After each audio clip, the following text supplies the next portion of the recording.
பிற மாநிலங்களை கம்பேர் பண்ணும்போது தமிழ்நாடு ஒரு முன்னேறிய மாநிலம். அதன் அடிப்படையில் தமிழ்நாட்டில் மிக முக்கியமான முன்னோடி இந்திய மாநிலங்களுக்கான முன்னோடிகள் திட்டங்கிறது பாத்தீங்கன்னா பள்ளிகளில் உணவு. உலகிலேயே மிக மிக ஒரு பாத் பிரேக்கிங் ரெவல்யூஷனரி ப்ரோக்ராம். எந்த குழந்தையும் வெறும் வயத்தோட பாடம் படிக்க முடியாதுன்றது நமக்கு எல்லாருக்கும் தெரிஞ்சது.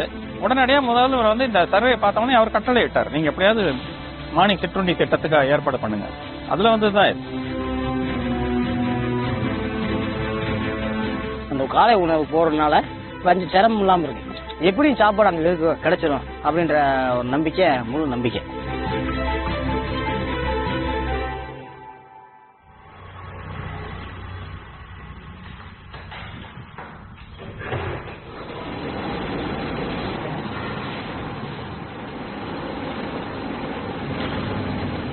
என் பேர் அபேகா. நான் இந்த காலை உணவு திட்டத்தில் இன்சார்ஜாக இருக்கேன். இது ராயபுரம் ஏரியா எஸ்எம்சி டிஸ்ட்ரிக்ட்ல இருக்கு இந்த காலை உணவு. மொத்தம் இங்கேருந்து 1255 ஸ்டூடெண்ட் நம்ம இப்போ சமைச்சு கொடுக்குறோம். மொத்தம் 10 ஸ்கூலுக்கு போகுது. ஒவ்வொரு ஸ்கூலுக்கு என்னென்ன ஸ்ட்ரென்த்தோ அதுக்கேற்ற மாதிரி ஃபுட்டுடைய அளவு இருக்கா, அதுக்கேற்ற மாதிரி வெயிட் போட்டு ஒவ்வொரு ஸ்கூலாக கொடுத்துடுவோம்.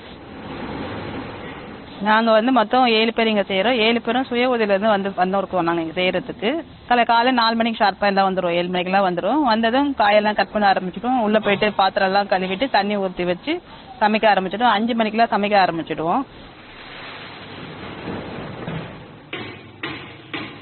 எங்கிட்ட ஒரு தூசி கிட்ட வராது. ஏன்னா பாத்திரம் நாங்கள் சமையல் பண்ணும்போது கிட்டே தான் நிற்போம். அது பேக் பண்ணி மூட்டை வரைக்கும் கிட்ட தான் நிற்போம். அதனால எந்த ஒரு தூசி பறத்துக்கும் வாய்ப்பு இல்லை.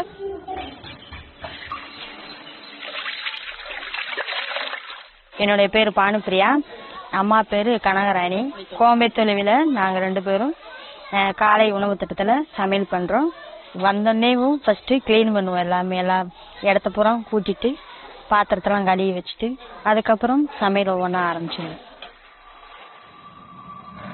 வாரத்தில் 5 டேஸ் 5